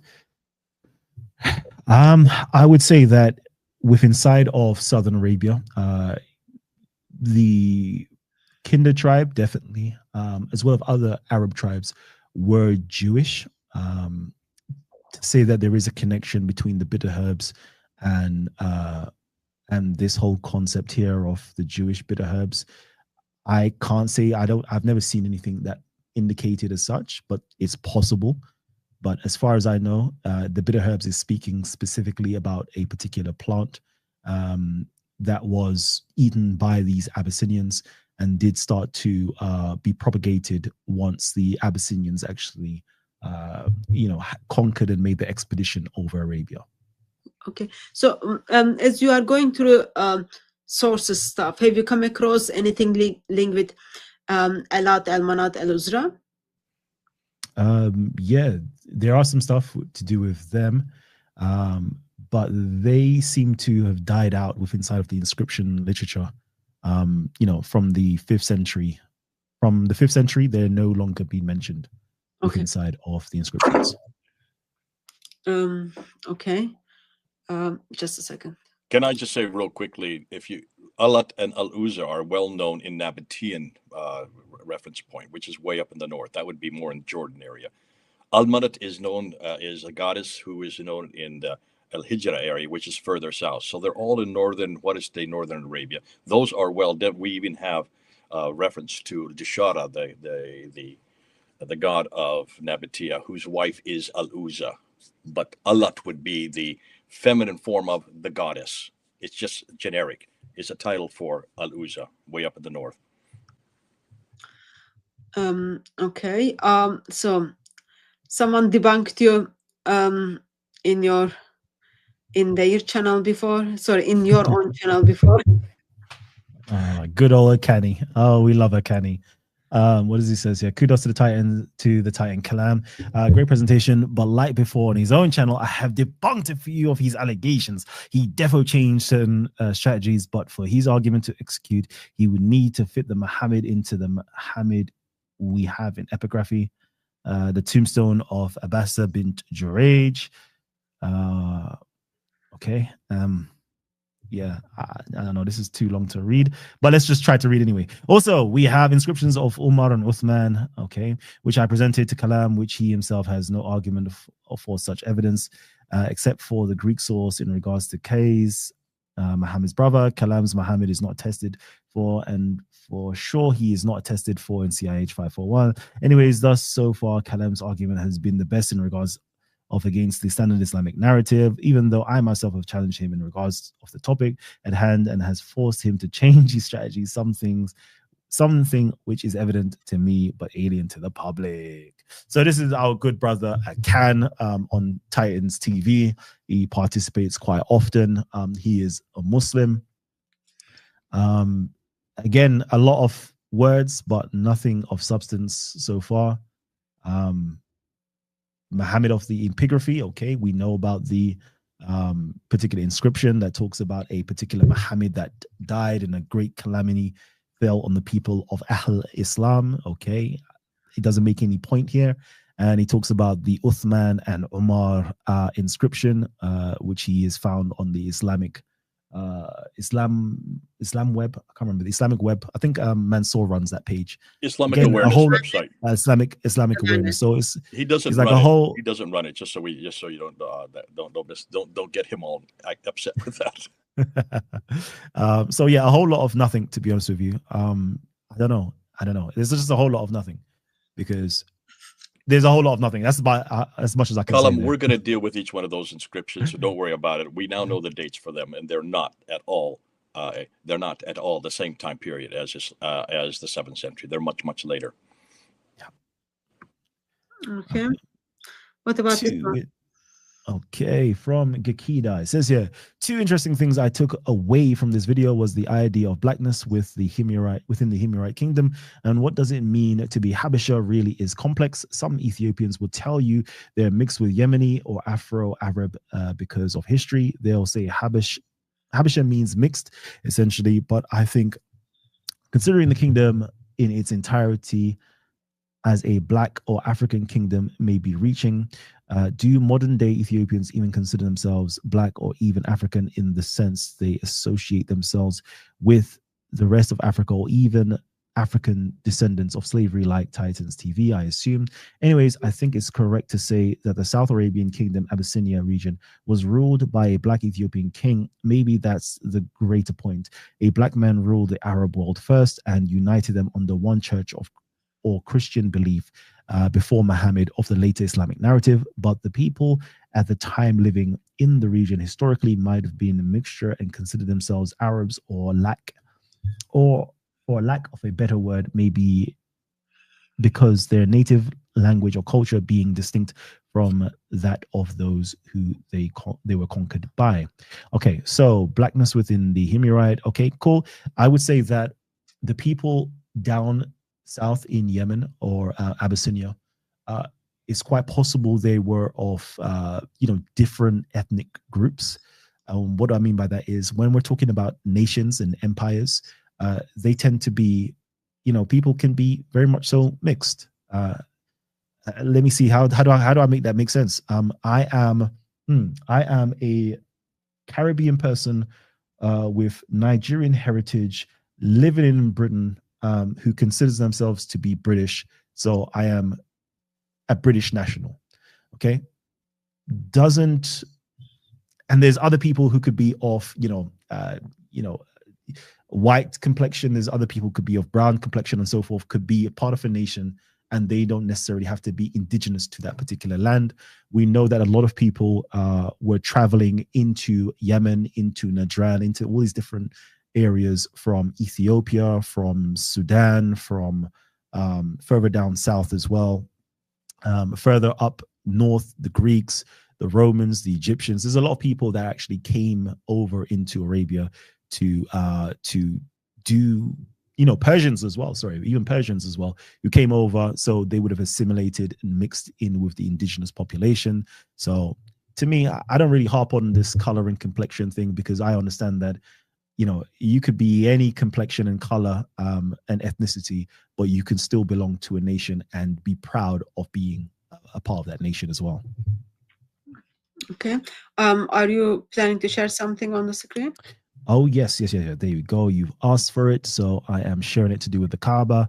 Okay. So over here, we have, this is from the Ibn Isak's narrative. And it shows you that a particular, it says here, it's a Copt in this account, took certain materials and built the church. But let me just quickly go over here, which is the very much so interesting bit. And it says here, okay, Layth Abu Sulaiman alleged that they found a stone in the Kaaba 40 years before the Prophet's mission. If what they say is true, containing the inscription, it says here, he that soweth good shall reap joy. He that soweth evil shall reap sorrow. Can you do evil and be rewarded with good? Nay, as grapes cannot be gathered from thorns. And the author here has put a little footnote at the bottom. And it says here, a strange place in which to find a quotation from the Gospel of Matthew 7:16. So it's very interesting to see that, the Kaaba being rebuilt, the foundation stone was that of Matthew 7:16.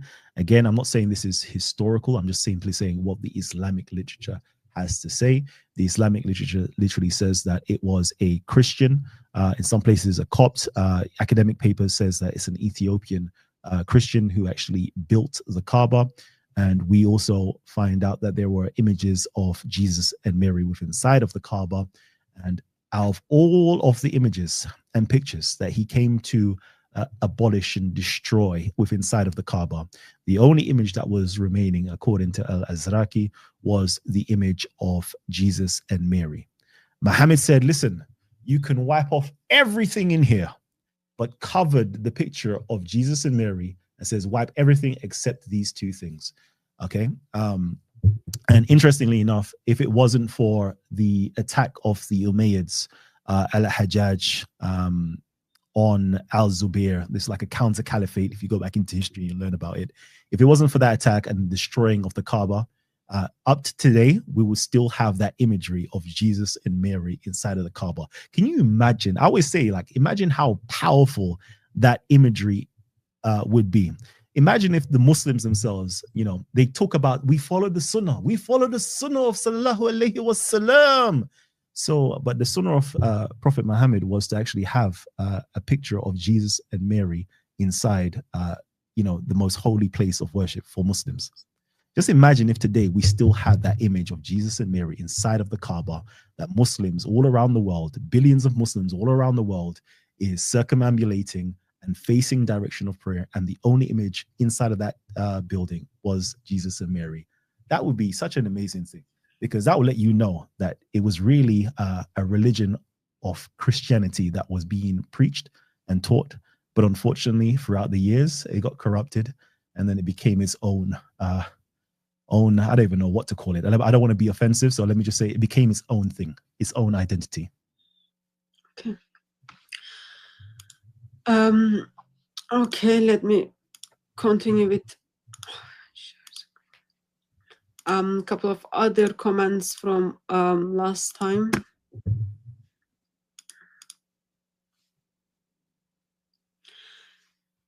So, can it be the Mecca was a desert chapel, maybe King Abraba, which later was corrupted into made by Abraham? Okay. To me. Okay. Mecca was a desert chapel. Okay.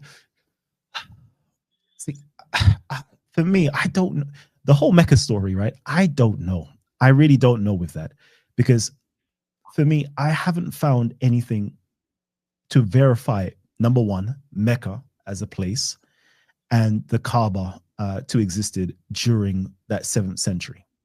Now, I'm not saying it's impossible for these things to have existed. I'm just simply saying that I haven't found anything to verify it. So I don't really like to talk on it too much, because it's like, I can't verify it, so therefore it's not historical. I can only tell you what the Islamic literature says about Mecca. But is it possible that King Abraha built, a chapel out there? It is possible. We find, again, in the life and works of Saint Cregentius, we find that various different places, churches and chapels were actually built all throughout Arabia. Could the Kaaba have been one of those places? It's possible, but I don't have any evidence. I don't have any evidence to say that it was.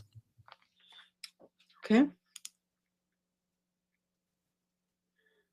Al-Harith was a Jewish tribe of Najran. The Amir Mahmed, who was appointed chief priest in the cathedral by Abraha, may be from this tribe. So he is not African, but Jewish Arab.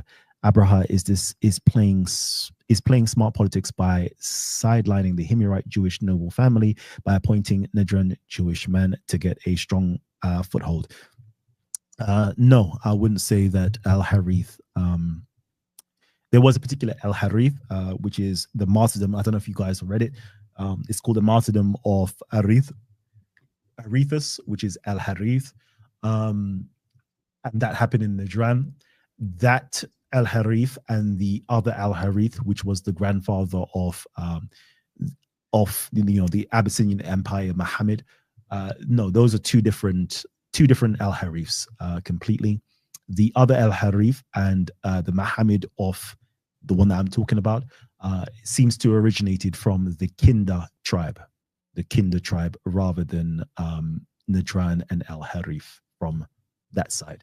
So it's two different groups of people we're talking about. Okay. I'm gonna stop here because it's almost 9. I'm gonna stop here. Okay, so if there is any kind of last minute questions in the chat, please tag this as CCI Ministries and then I'll bring that up. Otherwise, I think we will stop here. First, I'll let Jay to make his overall kind of comments, and then I'll pass it to you, Kalam, so you kind of recap for us and then conclude. Jay Simit. Yeah, I thank Kalam. It's great to have you on board. This is a whole nother side that we haven't looked at, and that is the southern Hadramaut, Yemen necklace. This is great that you're finding a lot of parallels between what the standard Islamic narrative says and what you're finding there in the 6th century, which is 500 AD. 100 years earlier, much of the material that they finally attributed to Muhammad could have been borrowed from this character here. And that's fine, and that's brilliant, because that's exactly assuming that, and I do assume this, that there was no Muhammad. I'm a no-mo. I believe you have to fill out the skeleton of what became Muhammad, and that Muhammad would have had to borrow from many different sources, and it looks like a good bit of it may have come from this Abraha character, and this Abraha character had many of the same lifestyle, even the same life crises that what then became the Muhammad of Islam. So that's good. But this is a green paper. This is putting it out there as a what if scenario, nothing more than that. It may take us another 10 years before we actually are able to do what we're doing with the Quran. At some point, we're going to have to do with Muhammad. How then did Muhammad actually come to be? How did he then become in the traditions? Remember, these traditions that really give us who Muhammad is. That's the Sirah, his biography, the Hadith, what he said, the Tafsir and the Tahriq. These don't even get written down to the 9th and 10th century. And as we're finding out, they don't the final form that what we get today is not until the 11th to the 16th century. So it took hundreds of years to create this man and hundreds of years to create this book. If that is the case, where did they go to find the man? What were the stories they needed? Because in order to find the stories, you've got to find some historical character that was well known. In this case, Abraha could be one of those. And I'm not saying yay or nay. I'm just going to say, well done. We'll put it up there as a what if scenario. And it may be very true that when we finally do eventually find out who the original Muhammad was, or the antecedent to what became Muhammad, it could well be Abraha. Okay, thank you very much, Jay. Kalam, how do you want us to follow up this? Follow up on this? I would really love, okay. Jason said something that inspired me, actually. He said that the best polemics, you have the internal polemics and the external polemics. And I was like, I like that, I like that. Can I one up you, Jay, on that though? That's why I was thinking to myself, how do I one up one of my idols and one of my people that I view as a legend and mentor that I look up to? I said to myself, you know what? There's another way of looking at it. There's one other way. And instead of polemics, I just want to present the truth. So what that means is I don't have any agenda. I don't care if you're a Muslim. I'm not even trying to convert you. I don't want to convert you to anything. You can stay and be a Muslim as long as you like. But let me just give you the truth on this matter. Okay? Because the greatest teachers of all. Jesus says, the truth shall set you free. So all I want to do is literally provide you with the information that I have come up with myself in my investigation. So I came from a humble heart and I said, let me investigate the second part of your Shahadatain, Muslims, if you're listening right now, which is, was it Muhammad Rasulullah? Like, I bear witness that Muhammad is the messenger or the apostle of God. I said, let me investigate this claim. Okay, whether it's true or whether it's false, let me investigate this claim for you. And I've investigated this claim and I've realized if I look through your traditions, your hadiths, your tariq, your sirah, we find that there is a hell of a lot of forgeries in there. We find that it is completely discredited. So we can't take your methodology and your approach.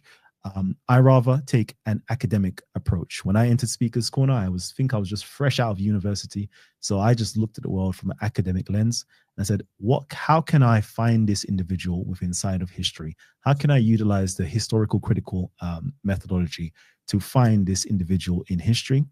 And what we've come to realize is we can't find the traditional Muhammad in history.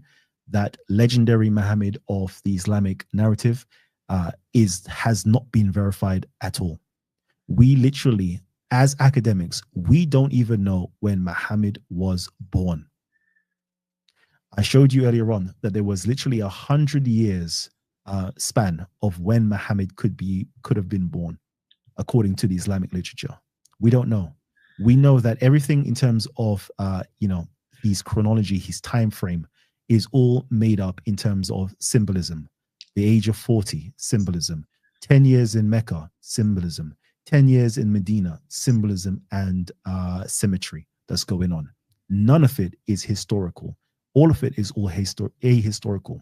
So if any of the yes-mos would like to put forward the idea that, yes, Muhammad did exist, it's going to be very interesting to prove that point when academia doesn't even put forward that statement of, yes, we know this about Muhammad. Yes, we know that about Muhammad, because the traditional narrative is completely, ahistorical, full stop. And in looking and searching, we've discovered that there is a traditional Muhammad. That's not historical.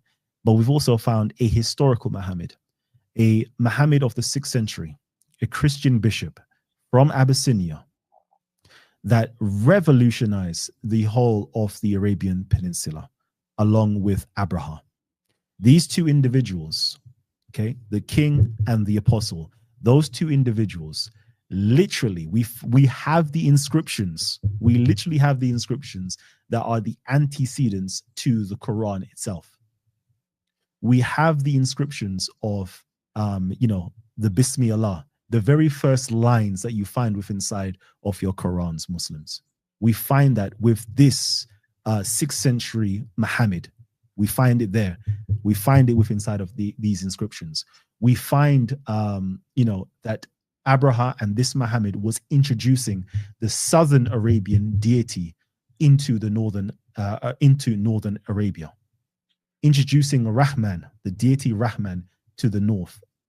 Okay, we find it there. We find it also written inside of the Quran as well, that these northern Arabs never knew who this Rahman was and didn't want to adopt Rahman as their god. Not because they didn't believe in God, it's because they found that this deity was a foreign deity. So it's very interesting that we find all the antecedents within inside of the 6th century with our Muhammad. We find the antecedents of, in the Quran, it never calls Jesus the Son of God, but we find the antecedents within inside of the 6th century inscriptions, which we know is Christian underneath Abraha. We know because it's literally has a cross on the inscriptions, but he removes the terminology son. Okay, but the question is, why did he remove the terminology son? And why does your Quran have Jesus as not being classified as the son? It's to do with the 6th century context. It's to do with the heresies that were floating around during the time. It was due to the persecutions of the Jews and other Christians that persecuted Christians who identified Jesus as the son, but they had to remove it just to, how can I put it? Just so everybody can get along. just so there is no more conflicts. They removed it, not to say we don't believe that Jesus is the Son of God, but we remove that statement there because we realize it causes a lot of conflict. So my thing is, I just want to present you guys with the truth, understand that the Quran is definitely a 6th century text. If we read the Quran from a 6th century perspective, we read the Quran from a Christian lens, a 6th century Christian lens, you know, the whole Islamic narrative will start to make more sense, and we'll start to realize that these people later on changed the original meaning of this book, changed the original meaning of this Muhammad into something that's completely different, completely foreign. And I just want to get you guys back to understanding the Christian origins of your Quran and the Christian origins of Islam. And once you know that, I don't think you will go back to your traditional narrative at all. And I think that truth will completely set you free. And that truth will get you back into, technically speaking, if you're being true to yourself, that actually might even bring you over into Christianity itself. But I'm not even trying to do that. I just want to present you the truth and let the heart, let the God that resides over your heart convict you, because I can't convert you. I can't change you. It's only God can actually change you and convert you into the right path. That's me. Okay, thank you very much. Just a quick question. You are not Christian, right? I would say that first of all, I'm a cultural Christian. And secondly, in terms of like my leanings or like my family and what churches I go to an Anglican church, but I wouldn't say that I'm a hard card carrying Christian. I always say to the priest that unfortunately I can't take the communion just yet, because I know I haven't been confirmed. But, you know, I have Christian leanings and I go to an Anglican church. Okay. So just a point, you express that greatest teacher of all, that is Jesus Christ, says truth will set you free. I just wanted to point out, especially to those of you who are watching, Bible doesn't leave us with the statement that, oh, Jesus is just the greatest teacher. Bible makes it very clear. Jesus is the King of Kings, Lord of Lords, and he's the eternal Son of the Father who stepped into the world to die on the cross for sin of man and woman. And he walked out of that grave. That grave is empty, and he rules and reigns on the right hand of the Father. So just wanted to make sure everyone is kind of clear on how does scripture leaves us on identity and work of Lord Jesus Christ. And as I said, I find this session is much more, I was able to follow up much more, and I am left with the question of, such a strange that Islam claims to grow faster and faster, yet when you look at the history and compare that with the teachings of Islam and with the traditions, there are serious gaps on serious questions for Islam. How come history and Islam doesn't work together? So I find that strange, and it's good to see there are people who are asking questions and digging into those kind of things. So really appreciated all the research you brought forth, as well as all the references. So I will kind of watch it again and then make sure I get those references and check them again.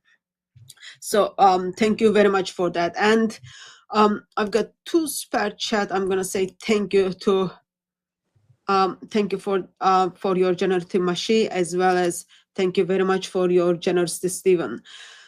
And we have not planned any follow-up session for this one, but if there are people in the chat that need to kind of watch this again and then bring up their questions, please put in the comment. Maybe in a month I will go through the comments again and then see if there are some things that Kalam needs to unpack, clarify, or correct himself on. We can bring him up again, and then this time not as a guest, but just grill him with what he's saying. Put me on the hot seat. Yeah, you will be like, okay, your guest time is over now. Answer his real opposition. So we will probably do that. Thank you very much for both of you joining me and making this live stream go. It's been like literally 2 hours, and it's after 9 p.m. here. And thank you very much, everyone who joined us in the chat as well. As Kalam said, if anyone wants his PDF version, his PowerPoints, please email him or email DCCI Ministries, Hatun DCCI Ministries. We can pass that to you. God bless you until we see you again.